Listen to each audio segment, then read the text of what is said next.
to this run through of VocalTeam, the app for your chorus or your musical ensemble. This is a video for normal users. So on the top left corner you see a lock symbol. That is for administrator use. So if you are an administrator, there will be a separate video explaining the admin functions. The home tab will show the next event, the upcoming event. It could be a rehearsal or a concert or whatever. In this case, a rehearsal, and I can get some information about the rehearsal itself. I can see who is coming by expanding this attendance tab. Here I see that Anna Silva has a cold and Julia is on a work trip, for example. And so I can get an overview of who is coming on this rehearsal. And the people in the chorus are assigned to a specific voice as their normal voice in the chorus, but you can also have specific voicing on different songs. So for example, I am a director in this team, but if I go to Hard on My Heart, for example, I'm actually singing bass. So here I can switch the voice in specific songs. So here I see the overview of what people are singing what for this specific song. And me as an admin can assign it, or the individual singers can also pick their voice part for the song. As you can see, there are quite a lot of files, learning tracks, sheet music, and other information, choreography, videos, or whatever you have. So each file is assigned to be relevant for specific voices. So if I say I want to show mine here under files, you see that I sing bass here, so I only see the bass learning tracks, and here I only see the Barry learning track. So that's a way to get a more compact view of this. If I click on a learning track, we have a built-in player, so it will start playing immediately. And you can skip ahead and so on, pause of course. You can also set up a range that you want to sing here. So if there would be a key change or something in this area, you can select the area and play it, and then it will just loop. And you can also change the speed of the playback if you want to practice some section a bit more thorough. So that's the built-in player. One thing to learn is that if you want to look at the learning track at the same time, the sheet music, you have to start the learning track before, because the sheet music will take up all the screen estate it can.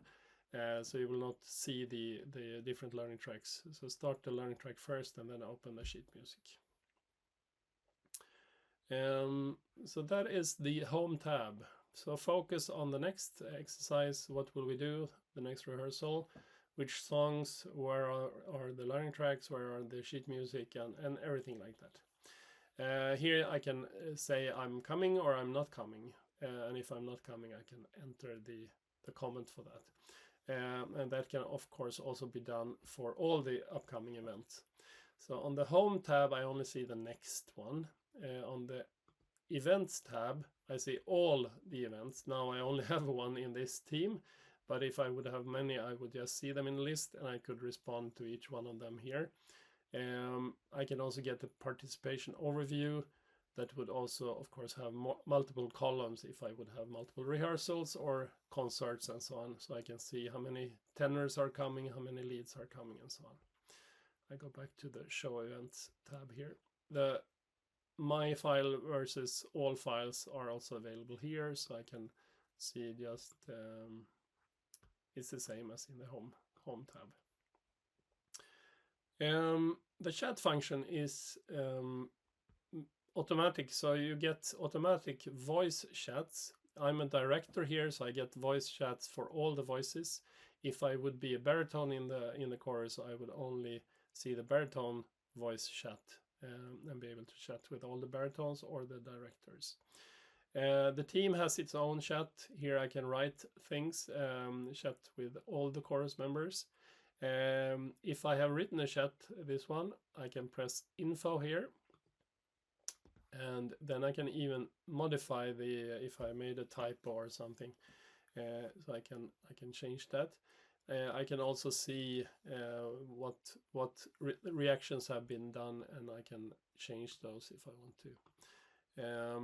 So that's the chat function. I can also react immediately from there. If I want to chat to a member, I can either have already chatted with them before. So I have a member chat with Anna Silva. She was sick, so I'm writing here in Swedish that she hopes she gets well soon.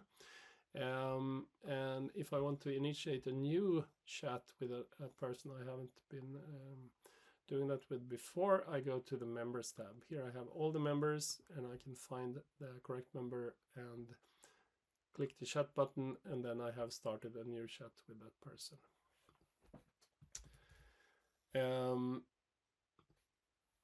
Like that. So now I have also Martina here listed as a member chat. Also, VocalTeam staff, me and other developers and so on, can send information to you through this message from VocalTeam. If we have a new release or something has changed in the app, we can inform you that way as well. If you get a chat message, you will get a number indicating how many unread messages you have in each one of these. So then you can find where people have been writing things. So that was the home tab with the next upcoming event. You have the chat function. The events tab just includes all the events in the list. The music library. So in the event, I can link songs. So here I have linked Heart of My Heart song, for example, and the song library is here. So here I see Heart of My Heart, and of course it looks the same. I also have this show all files or show my files here. I can view it from a list perspective, or I can view it from a group perspective. So it's possible to group songs together to make it easier to find them, and each song can, as you can see, belong to multiple groups. So it's possible to have specific groups to make it easy for the users to find.